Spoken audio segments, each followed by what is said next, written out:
Distinguished delegates to the world's Parliament of Religions, ladies and gentlemen, welcome to the afternoon session of the opening day today, the 11th of September, 1893. We now introduce you to Swami Vivekananda from India and request him to address us. Swami Vivekananda. Sisters and brothers of America,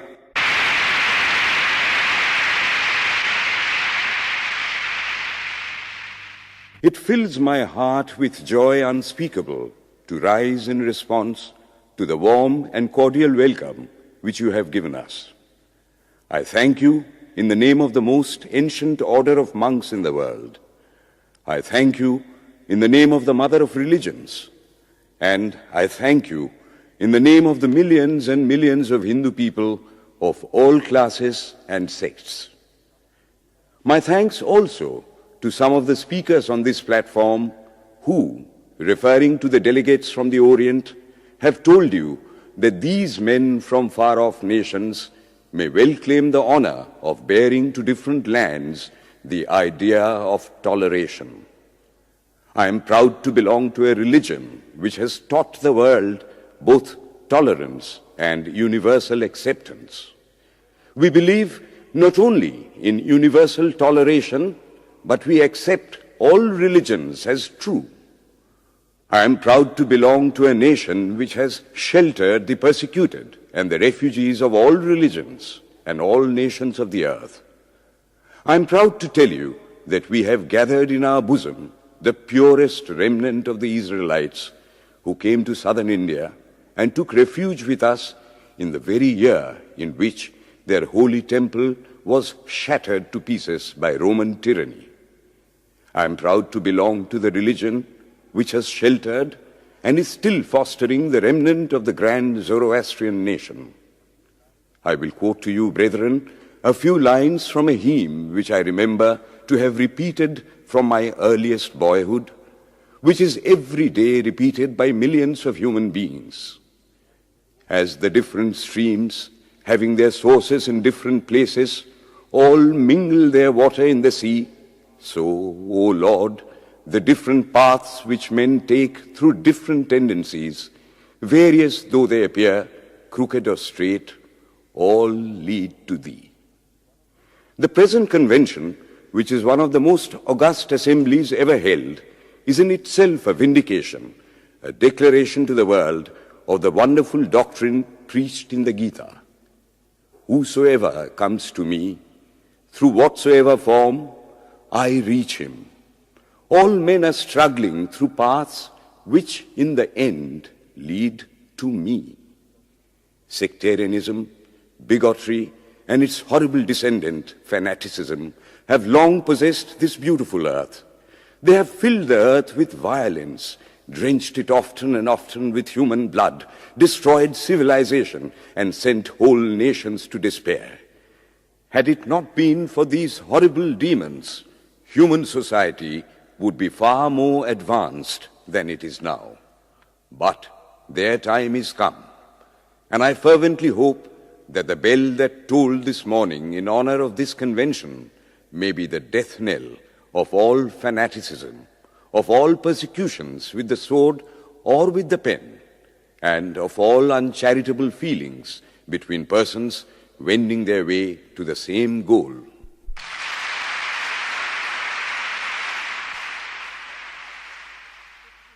Ladies and gentlemen, on the agenda for today, the 15th of September, 1893, a galaxy of eminent speakers are scheduled to address us, and it gives us great pleasure to once again invite Swami Vivekananda to speak.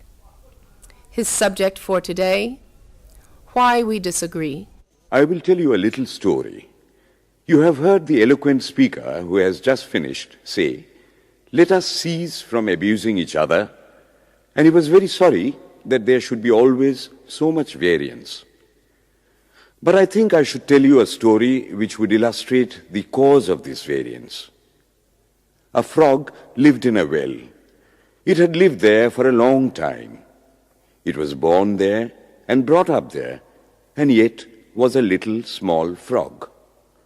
Of course, the evolutionists were not there then to tell us whether the frog lost its eyes or not, but for our story's sake, we must take it for granted that it had its eyes, and that it every day cleansed the water of all the worms and bacilli that lived in it with an energy that would do credit to our modern bacteriologists. In this way, it went on and became a little sleek and fat. Well, one day, another frog that lived in the sea came and fell into the well. "Where are you from?" "I am from the sea." "The sea? How big is that? Is it as big as my well?" And he took a leap from one side of the well to the other. "My friend," said the frog of the sea, "how do you compare the sea with your little well?" Then the frog took another leap and asked, "Is your sea so big?" "What nonsense you speak, to compare the sea with your well." "Well then," said the frog of the well, "nothing can be bigger than my well. There can be nothing bigger than this. This fellow is a liar, so turn him out." That has been the difficulty all the while. I am a Hindu. I am sitting in my own little well and thinking that the whole world is my little well. The Christian sits in his little well and thinks the whole world is his well. The Mohammedan sits in his little well and thinks that is the whole world. I have to thank you of America for the great attempt you are making to break down the barriers of this little world of ours, and hope that in the future the Lord will help you to accomplish your purpose.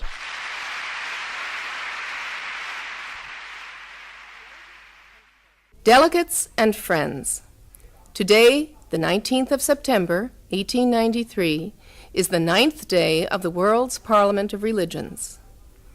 We have had the privilege of listening to many distinguished speakers from the world over address us on a variety of subjects. The time is at hand to now listen to the great monk from India, Swami Vivekananda, read his paper on Hinduism. Ladies and gentlemen, Swami Vivekananda. From the high spiritual flights of the Vedanta philosophy, of which the latest discoveries of science seem like echoes, to the low ideas of idolatry with its multifarious mythology, the agnosticism of the Buddhists and the atheism of the Jains, each and all have a place in the Hindu's religion.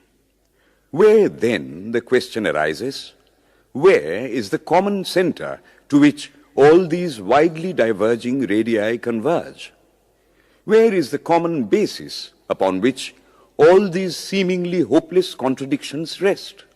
And this is the question I shall attempt to answer. The Hindus have received their religion through revelation, the Vedas. They hold that the Vedas are without beginning and without end. It may sound ludicrous to this audience how a book can be without beginning or end. But by the Vedas, no books are meant. They mean the accumulated treasury of spiritual laws discovered by different persons in different times. Just as the law of gravitation existed before its discovery and would exist if all humanity forgot it, so is it with the laws that govern the spiritual world.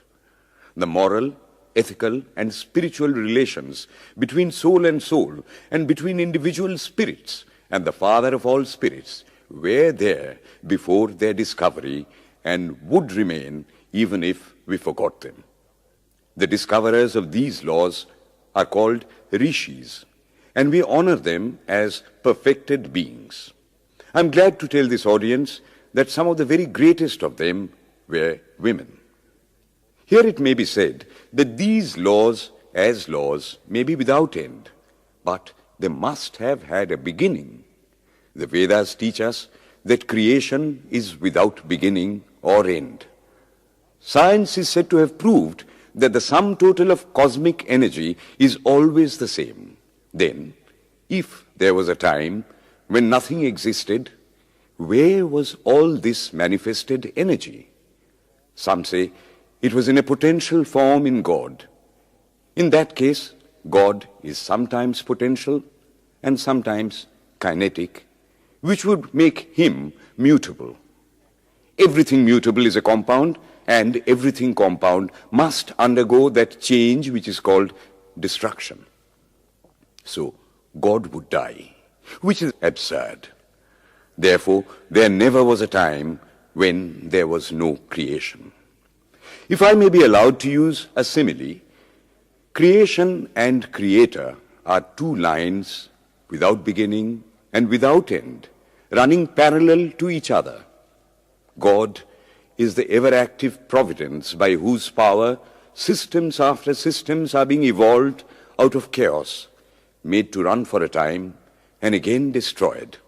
This is what the Brahmin boy repeats every day. The sun and the moon the Lord created like the suns and moons of previous cycles. And this agrees with modern science. Here I stand, and if I shut my eyes and try to conceive my existence, what is the idea before me? The idea of a body. Am I then nothing but a combination of material substances? The Vedas declare, no. I am a spirit living in a body. I am not the body. The body will die, but I shall not die. Here am I in this body. It will fall, but I shall go on living. I had also a past. The soul was not created, for creation means a combination, which means a certain future dissolution. If then the soul was created, it must die. Some are born happy, enjoy perfect health with beautiful body, mental vigor, and all wants supplied. Others are born miserable. Some are without hands or feet. Others again are idiots and only drag on a wretched existence. Why, if they are all created, why does a just and merciful God create one happy and another unhappy? Why is he so partial? Nor would it mend matters in the least to hold that those who are miserable in this life will be happy in a future one. Why should a man be miserable even here in the reign of a just and merciful God? In the second place, the idea of a creator God does not explain the anomaly, but simply expresses the cruel fiat of an all-powerful being. There must have been causes then, before his birth, to make a man miserable or happy, and those were his past actions. Are not all the tendencies of the mind and the body accounted for by inherited aptitude? Here are two parallel lines of existence, one of the mind, the other of matter. If matter and its transformations answer for all that we have, there is no necessity for supposing the existence of a soul. But it cannot be proved that thought has been evolved out of matter. And if a philosophical monism is inevitable, spiritual monism is certainly logical and no less desirable than a materialistic monism. But neither of these is necessary here. We cannot deny that bodies acquire certain tendencies from heredity, but those tendencies only mean the physical configuration through which a peculiar mind alone can act in a peculiar way. There are other tendencies peculiar to a soul caused by his past actions, and a soul with a certain tendency would, by the laws of affinity, take birth in a body which is the fittest instrument for the display of that tendency. This is in accord with science, for science wants to explain everything by habit, and habit is got through repetitions. So, repetitions are necessary to explain the natural habits of a newborn soul, and since they were not obtained in this present life, they must have come down from past lives. There is another suggestion. Taking all these for granted, how is it that I do not remember anything of my past life? This can be easily explained. I am now speaking in English. It is not my mother tongue. In fact, no words of my mother tongue are now present in my consciousness. But let me try to bring them up. And they rush in. That shows that consciousness is only the surface of the mental ocean, and within its depths are stored up all our experiences. Try and struggle. They would come up, and you would be conscious even of your past life. This is direct and demonstrative evidence. Verification is the perfect proof of a theory, and here is the challenge thrown to the world by the rishis. We have discovered the secret by which the very depths of the ocean of memory can be stirred up. Try it, and you would get a complete reminiscence of your past life. So then, the Hindu believes that he is a spirit. Him the sword cannot pierce, him the fire cannot burn, him the water cannot melt, him the air cannot dry. Is nowhere, but whose center is located in the body, and that death means the change of this center from body to body. Nor is the soul bound by the conditions of matter. In its very essence, it is free, unbounded, holy, pure, and perfect. But somehow or other, it finds itself tied down to matter and thinks of itself as matter. Why should the free, perfect, and pure being be thus under the thraldom of matter, is the next question. How can the perfect soul be deluded into the belief that it is imperfect? We have been told that the Hindus shirk the question and say that no such question can be there. Some thinkers want to answer it by positing one or more quasi-perfect beings and use big scientific names to fill up the gap. But naming is not explaining. The question remains the same. How can the perfect become the quasi-perfect? How can the pure, the absolute, change even a microscopic particle of its nature? But the Hindu is sincere. He does not want to take shelter under sophistry. He is brave enough to face the question in a manly fashion, and his answer is, I do not know. I do not know how the perfect being, the soul, came to think of itself as imperfect, as joined to and conditioned by matter. But the fact is a fact for all that. It is a fact in everybody's consciousness that one thinks of oneself as the body. The Hindu does not attempt to explain why one thinks one is the body. The answer, that it is the will of God, is no explanation. This is nothing more than what the Hindu says, I do not know. Well then, the human soul is eternal and immortal, perfect and infinite, and death means only a change of center from one body to another. The present is determined by our past actions, and the future by the present. The soul will go on evolving up or reverting back from birth to birth and death to death. But here is another question. Is man a tiny boat in a tempest, raised one moment on the foamy crest of a billow and dashed down into a yawning chasm the next, rolling to and fro at the mercy of good and bad actions, a powerless, helpless wreck in an ever-raging, ever-rushing, uncompromising current of cause and effect, a little moth placed under the wheel of causation, which rolls on, crushing everything in its way, and waits not for the widow's tears or the orphan's cry? The heart sinks at the idea. Yet, this is the law of nature. Is there no hope? Is there no escape? Was the cry that went up from the bottom of the heart of despair. It reached the throne of mercy, and words of hope and consolation came down and inspired a Vedic sage, and he stood up before the world and in trumpet voice proclaimed the glad tidings. Hear ye, children of immortal bliss, even ye that reside in higher spheres.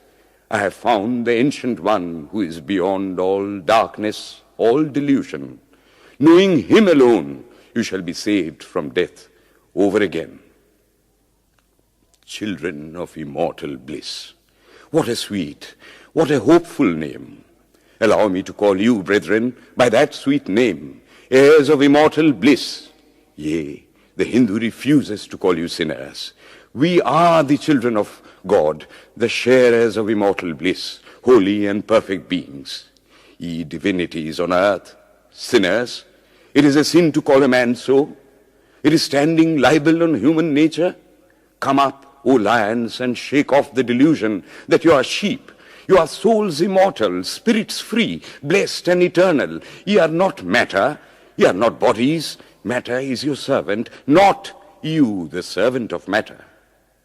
Thus it is that the Vedas proclaim not a dreadful combination of unforgiving laws, not an endless prison of cause and effect, but that at the head of all these laws, in and through every particle of matter and force stands one, by whose command the wind blows, the fire burns, the clouds rain, and death stalks upon the earth. And what is his nature? He is everywhere, the pure and formless one, the Almighty and the All-Merciful. Thou art our Father, thou art our Mother, thou art our beloved friend, thou art the source of all strength. Give us strength. Thou art he that beareth the burdens of the universe. Help me bear the little burden of this life. Thus sang the rishis of the Vedas. And how to worship him? Through love. He is to be worshipped as the one beloved, dearer than everything in this and the next life. This is the doctrine of love declared in the Vedas, and let us see how it is fully developed and taught by Krishna, whom the Hindus believe to have been God incarnate on earth. He taught that a man ought to live in this world like a lotus leaf, which grows in water but is never moistened by water. So a man ought to live in the world, his heart to God and his hands to work. It is good to love God for hope of reward in this or the next world, but it is better to love God for love's sake. And the prayer goes, Lord, I do not want wealth, nor children, nor learning. If it be thy will, I shall go from birth to birth. But grant me this, that I may love thee without the hope of reward. Love unselfishly for love's sake. One of the disciples of Krishna, the then Emperor of India, was driven from his kingdom by his enemies and had to take shelter with his queen in a forest in the Himalayas. And there, one day, the queen asked him how it was that he, the most virtuous of men, should suffer so much misery. Yudhishthira answered, Behold, my queen, the Himalayas. How grand and beautiful they are. I love them. They do not give me anything, but my nature is to love the grand, the beautiful. Therefore, I love them. Similarly, I love the Lord. He is the source of all beauty, of all sublimity. He is the only object to be loved. My nature is to love him, and therefore I love. I do not pray for anything. I do not ask for anything. Let him place me wherever he likes. I must love him for love's sake. I cannot trade in love. The Vedas teach that the soul is divine, only held in the bondage of matter. Perfection will be reached when this bond will burst, and the word they use for it is, therefore, mukti, freedom. Freedom from the bonds of imperfection, freedom from death and misery. And this bondage can only fall off through the mercy of God, and this mercy comes on the pure. So, purity is the condition of his mercy. How does that mercy act? He reveals himself to the pure heart. The pure and the stainless see God. Yea, even in this life. Then and then only, all the crookedness of the heart is made straight. Then all doubt ceases. He is no more the freak of a terrible law of causation. This is the very center, the very vital conception of Hinduism.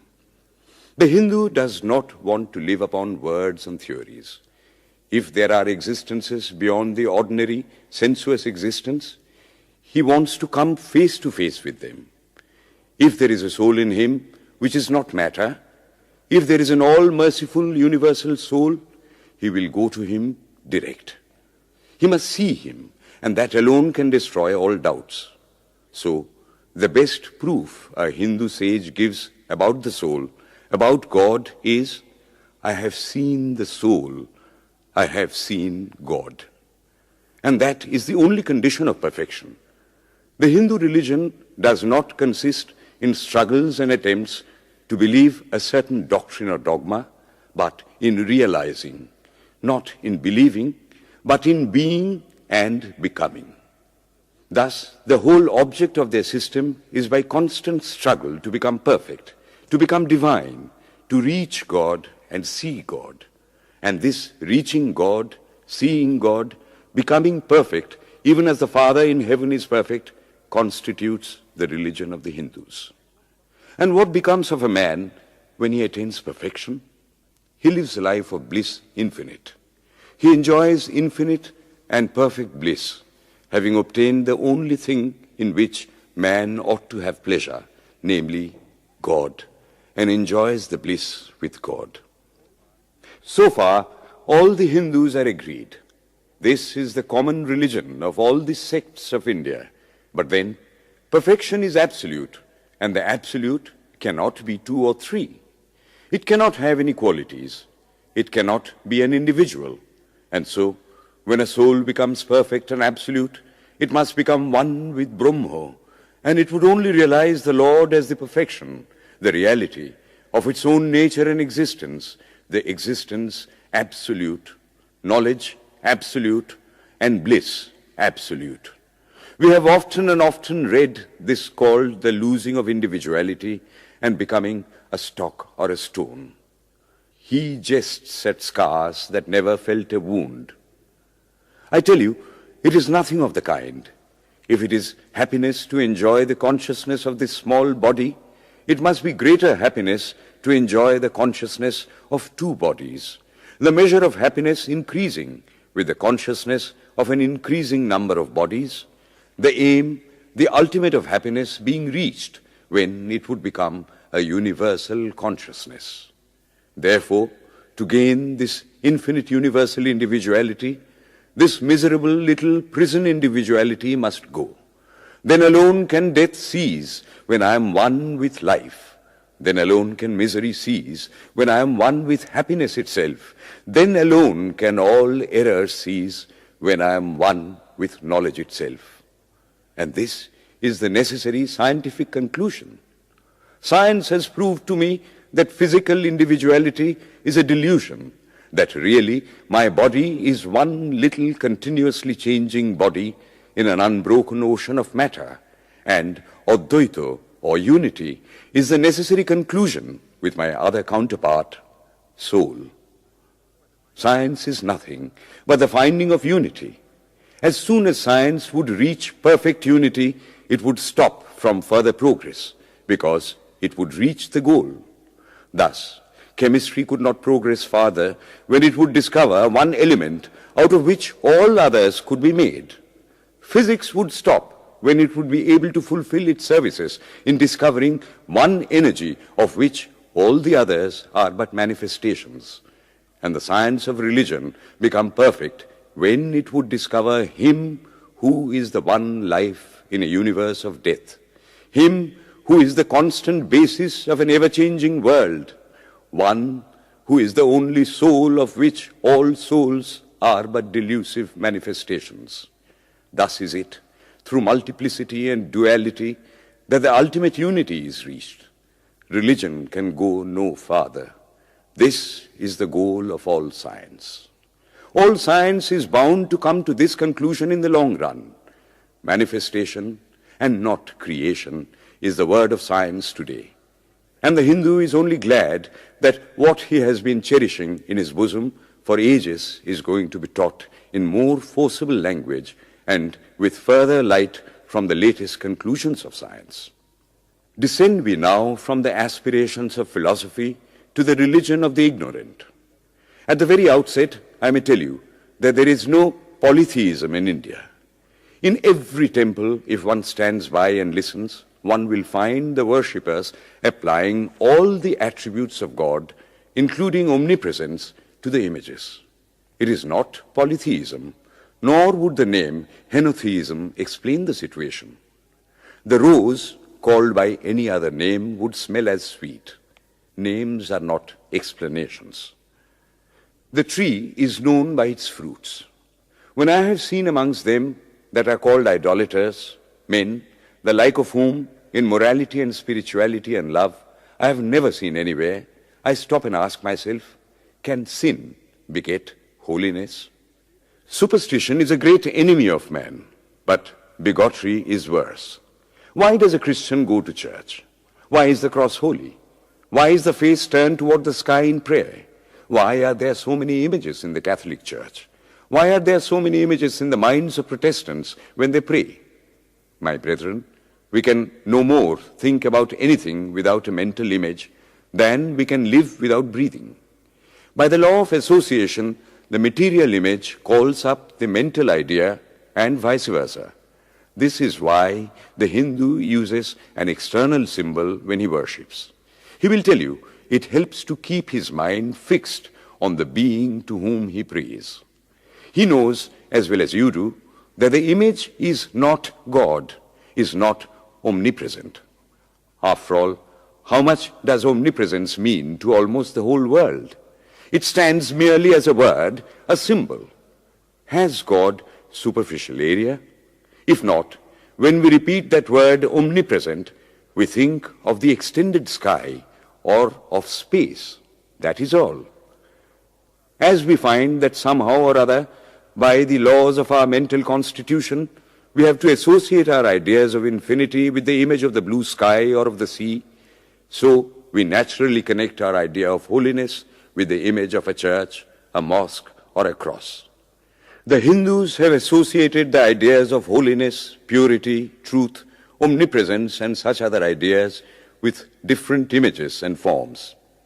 But with this difference, that while some people devote their whole lives to their idol of a church and never rise higher, because with them religion means an intellectual assent to certain doctrines and doing good to their fellows, the whole religion of the Hindu is centered in realization. Man is to become divine by realizing the divine. Idols or temples or churches or books are only the supports, the helps of his spiritual childhood, but on and on he must progress. He must not stop anywhere. External worship, material worship, say the scriptures, is the lowest stage. Struggling to rise high, mental prayer is the next stage. But the highest stage is when the Lord has been realized. Mark, the same earnest man who is kneeling before the idol tells you, him the sun cannot express, nor the moon, nor the stars, the lightning cannot express him, nor what we speak of as fire. Through him they shine. But he does not abuse anyone's idol or call its worship sin. He recognizes in it a necessary stage of life. The child is father of the man. Would it be right for an old man to say that childhood is a sin or youth is a sin? If a man can realize his divine nature with the help of an image, would it be right to call that a sin? Nor, even when he has passed that stage, should he call it an error. To the Hindu, man is not traveling from error to truth, but from truth to truth, from lower to higher truth. To him, all the religions, from the lowest fetishism to the highest absolutism, mean so many attempts of the human soul to grasp and realize the infinite, each determined by the conditions of its birth and association, and each of these marks a stage of progress. And every soul is a young eagle soaring higher and higher, gathering more and more strength till it reaches the glorious sun. Unity in variety is the plan of nature, and the Hindu has recognized it. Every other religion lays down certain fixed dogmas and tries to force society to adopt them. It places before society only one coat which must fit Jack and John and Henry all alike. If it does not fit John or Henry, he must go without a coat to cover his body. The Hindus have discovered that the absolute can only be realized or thought of or stated through the relative, and the images, crosses and crescents are simply so many symbols, so many pegs to hang spiritual ideas on. It is not that this help is necessary for everyone, but those that do not need it have no right to say that it is wrong, nor is it compulsory in Hinduism. One thing I must tell you, idolatry in India does not mean anything horrible. It is not the mother of harlots. On the other hand, it is the attempt of undeveloped minds to grasp high spiritual truths. The Hindus have their faults, they sometimes have their exceptions, but mark this, they are always for punishing their own bodies and never for cutting the throats of their neighbors. If the Hindu fanatic burns himself on the pyre, he never lights the fire of inquisition. And even this cannot be laid at the door of his religion any more than the burning of witches can be laid at the door of Christianity. To the Hindu, then, the whole world of religions is only a traveling, a coming up of different men and women through various conditions and circumstances to the same goal. Every religion is only evolving a God out of the material man, and the same God is the inspirer of all of them. Why, then, are there so many contradictions? They are only apparent, says the Hindu. The contradictions come from the same truth, adapting itself to the varying circumstances of different natures. It is the same light coming through glasses of different colors, and these little variations are necessary for purposes of adaptation. But in the heart of everything, the same truth reigns.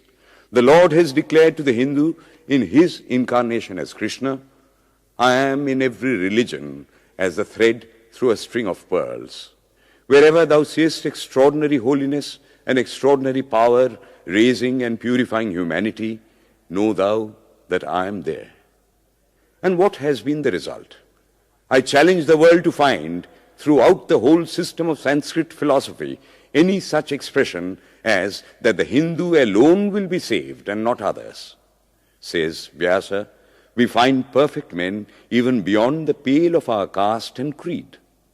One thing more, how then can the Hindu, whose whole fabric of thought centers in God, believe in Buddhism, which is agnostic, or in Jainism, which is atheistic?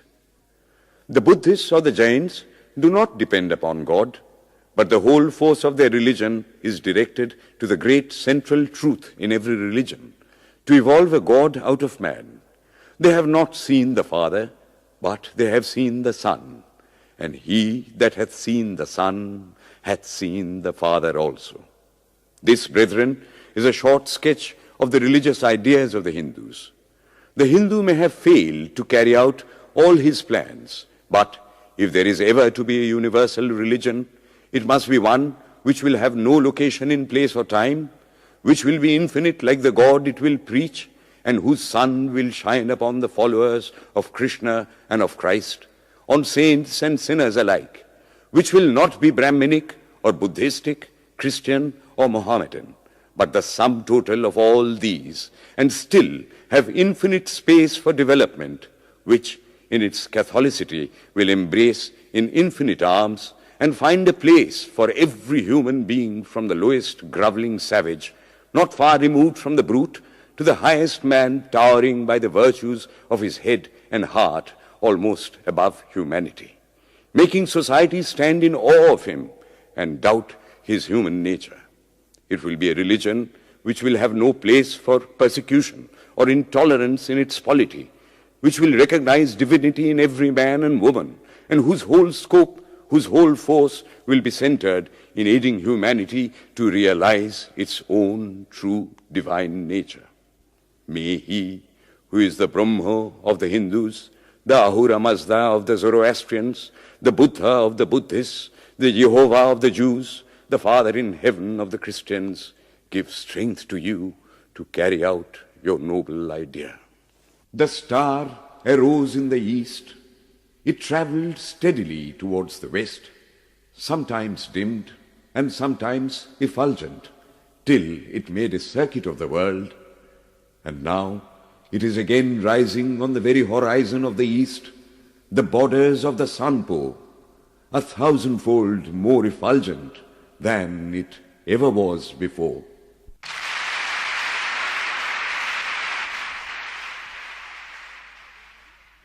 Today, the 26th of September, 1893, is the penultimate day of this Parliament of Religions at Chicago. We have listened to engrossing discourses on the religions and theologies of the participating countries in these past 2 weeks.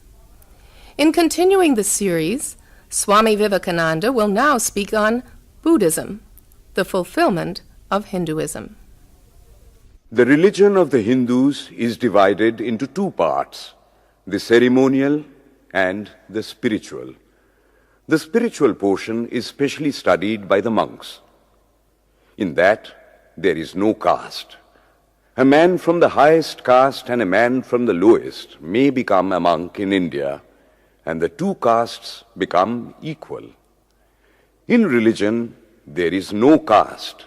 Caste is simply a social institution. When Buddha was teaching, Sanskrit was no more the spoken language in India. It was then only in the books of the learned.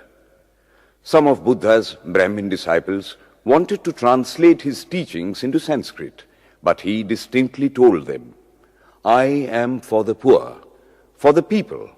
Let me speak in the tongue of the people." And so, to this day, the great bulk of his teachings are in the vernacular of that day in India. Whatever may be the position of philosophy, whatever may be the position of metaphysics, so long as there is such a thing as death in the world, so long as there is such a thing as weakness in the human heart, so long as there is a cry going out of the heart of man in his very weakness, there shall be a faith in God. Let us then join the wonderful intellect of the Brahmin with the heart, the noble soul, the wonderful humanizing power of the great Master.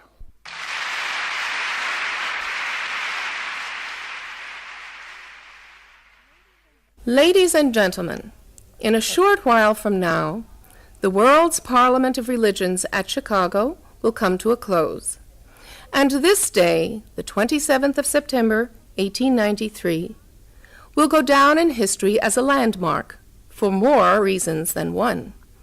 It is in the fitness of things that we now call upon Swami Vivekananda from India to address this final session.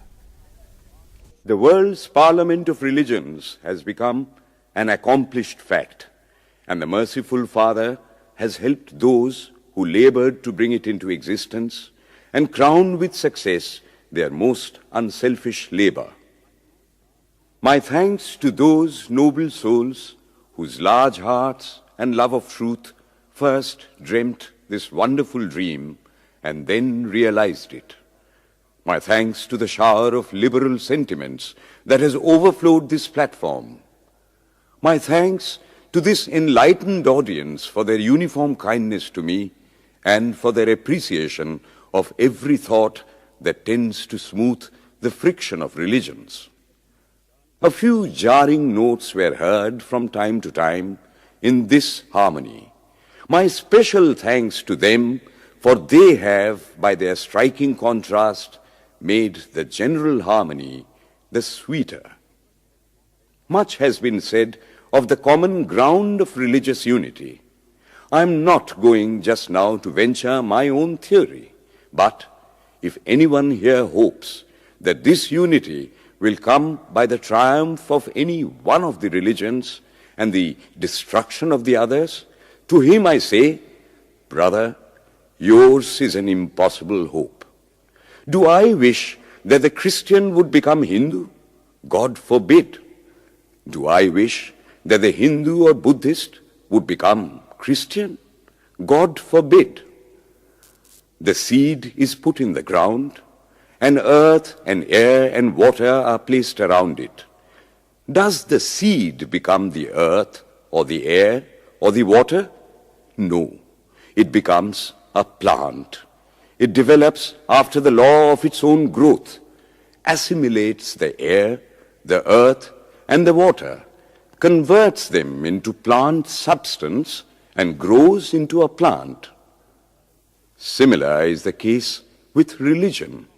The Christian is not to become a Hindu or a Buddhist, nor a Hindu or a Buddhist to become a Christian, but each must assimilate the spirit of the others and yet preserve his individuality and grow according to his own law of growth. If the Parliament of Religions has shown anything to the world, it is this. It has proved to the world that holiness, purity, and charity are not the exclusive possessions of any church in the world, and that every system has produced men and women of the most exalted character. In the face of this evidence, if anybody dreams of the exclusive survival of his own religion and the destruction of others, I pity him from the bottom of my heart and point out to him that upon the banner of every religion will soon be written, in spite of resistance, help and not fight, assimilation and not destruction, harmony and peace and not dissension.